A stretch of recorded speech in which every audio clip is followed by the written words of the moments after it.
1 Timothy 5ನೇ ಅಧ್ಯಾಯ. ಹಿರಿಯರನ್ನು ಗದರಿಸಬೇಡ, ಅವರನ್ನು ತಂದೆಯಂತೆ ಭಾವಿಸಿ ಗೌರವದಿಂದ ತಿಳುವಳಿಕೆ ನೀಡು. ಯುವಕರೊಡನೆ ಸೋದರ ಭಾವನೆಯಿಂದ ವರ್ತಿಸು. ವೃದ್ಧೆಯರೊಡನೆ ಮಾತೃಭಾವನೆಯಿಂದ ನಡೆದುಕೋ. ಯುವತಿಯರನ್ನು ಅಕ್ಕ ತಂಗಿಯರೆಂದು ಪರಿಗಣಿಸಿ ಪರಿಶುದ್ಧ ಭಾವನೆಯಿಂದ ನಡೆದುಕೋ. ದಿಕ್ಕಿಲ್ಲದ ವಿಧವೆಯರನ್ನು ಸಂರಕ್ಷಿಸು. ವಿಧವೆಯಾದವಳಿಗೆ ಮಕ್ಕಳಾಗಲಿ ಮೊಮ್ಮಕ್ಕಳಾಗಲಿ ಇದ್ದರೆ ಆ ಮಕ್ಕಳು ಮೊದಲು ತಮ್ಮ ಸ್ವಂತ ಕುಟುಂಬಕ್ಕೆ ಸಹಾಯ ಮಾಡಬೇಕಾದುದು ಅವರ ಧಾರ್ಮಿಕ ಕರ್ತವ್ಯವೆಂಬುದು ಅವರಿಗೆ ತಿಳಿದಿರಲಿ. ಹೀಗೆ ಅವರು ತಮ್ಮ ತಂದೆ ತಾಯಿಯರಿಗೆ ಪ್ರತ್ಯುಪಕಾರ ಮಾಡಿದಂತಾಗುತ್ತದೆ. ಅಲ್ಲದೆ ಇದು ದೇವರ ದೃಷ್ಟಿಯಲ್ಲಿ ಮೆಚ್ಚುಗೆ ಪಡೆದುದು. ದಿಕ್ಕಲ್ಲದೆ ಒಬ್ಬಂಟಿಗಳಾಗಿರುವ ವಿಧವೆ ದೇವರ ಮೇಲೆ ಭರವಸೆಯಿಟ್ಟು ಹಗಲಿರುಳು ಪ್ರಾರ್ಥನೆಗಳಲ್ಲೂ ವಿಜ್ಞಾಪನೆಗಳಲ್ಲೂ ನಿರತಳಾಗಿರುತ್ತಾಳೆ. ವಿಲಾಸಿಯಾದ ವಿಧವೆಯಾದರೂ ಬದುಕಿದ್ದರೂ ಸತ್ತಂತೆಯೇ. ವಿಧವೆಯರು ಯಾವ ದೋಷಾರೋಪಣೆಗೂ ಗುರಿಯಾಗದಂತೆ ಅವರಿಗೆ ಈ ಆಜ್ಞೆಗಳನ್ನು ಕೊಡು. ಯಾರಾದರೂ ತನ್ನ ಸಂಬಂಧಿಕರನ್ನು, ವಿಶೇಷವಾಗಿ ಸ್ವಂತ ಕುಟುಂಬದವರನ್ನು ಸಂರಕ್ಷಿಸದೆ ಹೋದರೆ ಅಂಥವನು ವಿಶ್ವಾಸಭ್ರಷ್ಟನೂ ಅವಿಶ್ವಾಸಿಗಳಿಗಿಂತ ತುಚ್ಛನಾದವನೂ ಆಗಿದ್ದಾನೆ. 60 ವರ್ಷಕ್ಕೆ ಕಡಿಮೆ ಇಲ್ಲದ ವಿಧವೆಯನ್ನು ವಿಧವೆಯರ ಪಟ್ಟಿಗೆ ಸೇರಿಸಿಕೊಳ್ಳಬಹುದು. ಅಂಥವಳು ಒಂದೇ ಸಾರಿ ಮದುವೆ ಆದವಳಾಗಿರಬೇಕು. ಆಕೆ ಮಕ್ಕಳನ್ನು ಯೋಗ್ಯವಾಗಿ ಸಾಕಿ ಸಲಹಿದವಳು, ಅತಿಥಿ ಸತ್ಕಾರ ಮಾಡಿದವಳು ಆಗಿರಬೇಕು. ಅಲ್ಲದೆ ದೇವಜನರ ಪಾದ ಸೇವೆ ಮಾಡಿದವಳು, ಸಂಕಷ್ಟದಲ್ಲಿದ್ದವರಿಗೆ ಸಹಾಯ ಮಾಡಿದವಳು ಆಗಿರಬೇಕು. ಇಂಥ ಪುಣ್ಯ ಕಾರ್ಯಗಳನ್ನು ಮಾಡಿ ಸತ್ಕ್ರಿಯೆಗಳಿಗೆ ಹೆಸರಾದವಳು ಆಗಿರಬೇಕು. ಯೌವನಸ್ಥ ವಿಧವೆಯರನ್ನು ಆ ಪಟ್ಟಿಯಲ್ಲಿ ಸೇರಿಸಬೇಡ, ಏಕೆಂದರೆ ಯೇಸು ಕ್ರಿಸ್ತರಿಂದ ವಿಮುಖರನ್ನಾಗಿಸುವ ಕಾಮನೆಗಳು ಇವರನ್ನು ಮರುಮದುವೆಗೆ ಹುರಿದುಂಬಿಸಬಹುದು. ಹೀಗೆ ಅವರು ಮೊದಲು ಮಾಡಿದ ವಾಗ್ದಾನವನ್ನು ಉಲ್ಲಂಘಿಸಿ ತೀರ್ಪಿಗೆ ಗುರಿಯಾಗುತ್ತಾರೆ.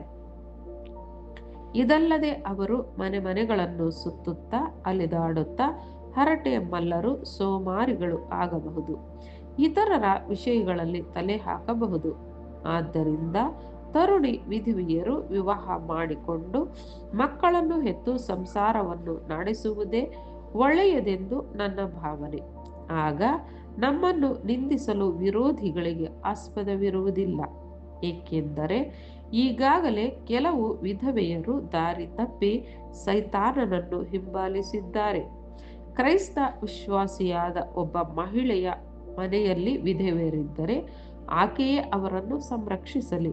ಅವರ ಪೋಷಣೆಯ ಹೊಣೆಯನ್ನು ಧರ್ಮಸಭೆ ವಹಿಸಿಕೊಳ್ಳುವುದು ತಪ್ಪುತ್ತದೆ. ಆಗ ನಿಜವಾಗಿಯೂ ದಿಕ್ಕಿಲ್ಲದ ವಿಧವೆಯರಿಗೆ ಸಭೆ ನೆರವು ನೀಡಲು ಸಾಧ್ಯವಾಗುತ್ತದೆ. ಸಭಾ ಹಿರಿಯರ ಕರ್ತವ್ಯಗಳು. ಸರಿಯಾಗಿ ಆಡಳಿತವನ್ನು ನಿರ್ವಹಿಸುತ್ತಿರುವ ಸಭಾ ಹಿರಿಯರು, ವಿಶೇಷವಾಗಿ ಬೋಧನೆಯಲ್ಲೂ ಉಪದೇಶದಲ್ಲೂ ಶ್ರಮಿಸುತ್ತಿರುವವರು, ಇಮ್ಮಡಿ ಸಂಭಾವನೆಗೆ ಯೋಗ್ಯರು. ಕಣ ತುಳಿಯುವ ಎತ್ತಿನ ಬಾಯನ್ನು ಕಟ್ಟಬೇಡ ಎಂದು, ಕಾರ್ಮಿಕನು ಕೂಲಿಗೆ ಅರ್ಹನು ಎಂದು ಧರ್ಮಶಾಸ್ತ್ರ ಹೇಳುತ್ತದೆಯಲ್ಲವೇ? ಸಭಾ ಹಿರಿಯರ ವಿರುದ್ಧ ಯಾರಾದರೂ ದೂರು ತಂದರೆ 2 ಅಥವಾ 3 ಸಾಕ್ಷಿ ಇಲ್ಲದೆ ಅದನ್ನು ಲಕ್ಷ್ಯಕ್ಕೆ ತಂದುಕೊಳ್ಳಬೇಡ. ಯಾರಾದರೂ ಪಾಪದಲ್ಲಿಯೇ ಮುಂದುವರಿಯುತ್ತಾ ಇದ್ದರೆ ಅಂಥವರನ್ನು ಬಹಿರಂಗವಾಗಿಯೇ ಖಂಡಿಸು. ಇದು ಇತರರಿಗೂ ಎಚ್ಚರಿಕೆಯಾಗಿರಲಿ. ದೇವರ ಸನ್ನಿಧಿಯಲ್ಲಿಯೂ ಕ್ರಿಸ್ತ ಯೇಸುವಿನ ಪ್ರಸನ್ನತೆಯಲ್ಲಿಯೂ ಹಾಗೂ ಆಯ್ಕೆಯಾದ ದೇವದೂತರ ಮುಂದೆಯೂ ನಾನು ನಿನಗೆ ಆಜ್ಞಾಪಿಸುವುದಿದು: ಪೂರ್ವಾಗ್ರಹದಿಂದಾಗಲಿ ಪಕ್ಷಪಾತದಿಂದಾಗಲಿ ಏನೂ ಮಾಡಬೇಡ. ದೇವರ ಸೇವೆಗೆಂದು ಅವಸರದಿಂದ ಯಾರ ಮೇಲೂ ಹಸ್ತನಿಕ್ಷೇಪ ಮಾಡಿ ದೀಕ್ಷೆ ನೀಡಬೇಡ. ಹಾಗೆ ಮಾಡಿದರೆ ಅವರ ಪಾಪಗಳಲ್ಲಿ ನೀನು ಭಾಗಿಯಾಗುವೆ. ನೀನು ಪರಿಶುದ್ಧನಾಗಿರುವ ಹಾಗೆ ನೋಡಿಕೋ. ಆಗಾಗ್ಗೆ ನೀನು ಅಸ್ವಸ್ಥನಾಗುವುದುಂಟು. ಆದ್ದರಿಂದ ಬರೀ ನೀರನ್ನು ಕುಡಿದರೆ ಸಾಲದು. ನಿನ್ನ ಜೀರ್ಣ ಶಕ್ತಿಯ ಸುಧಾರಣೆಗಾಗಿ ಸ್ವಲ್ಪ ದ್ರಾಕ್ಷಾರಸವನ್ನು ಸೇವಿಸು. ಕೆಲವರ ಪಾಪ ಕೃತ್ಯಗಳು ತೀರ್ಪಿಗೆ ಮುಂಚೆಯೇ ಬಟ್ಟಬಯಲಾಗುತ್ತವೆ. ಇನ್ನು ಕೆಲವರ ಪಾಪಗಳು ಮರೆಯಾಗಿದ್ದು ಕ್ರಮೇಣ ಬೆಳಕಿಗೆ ಬರುತ್ತವೆ. ಅಂತೆಯೇ ಕೆಲವರ ಸತ್ಕಾರ್ಯಗಳು ಎಲ್ಲರಿಗೂ ಬೇಗನೆ ಗೋಚರವಾಗುತ್ತವೆ. ಇನ್ನು ಕೆಲವರ ಸತ್ಕಾರ್ಯಗಳು ಅಗೋಚರವಾಗಿದ್ದರೂ ಸದಾ ಗುಟ್ಟಾಗಿರಲಾರವು.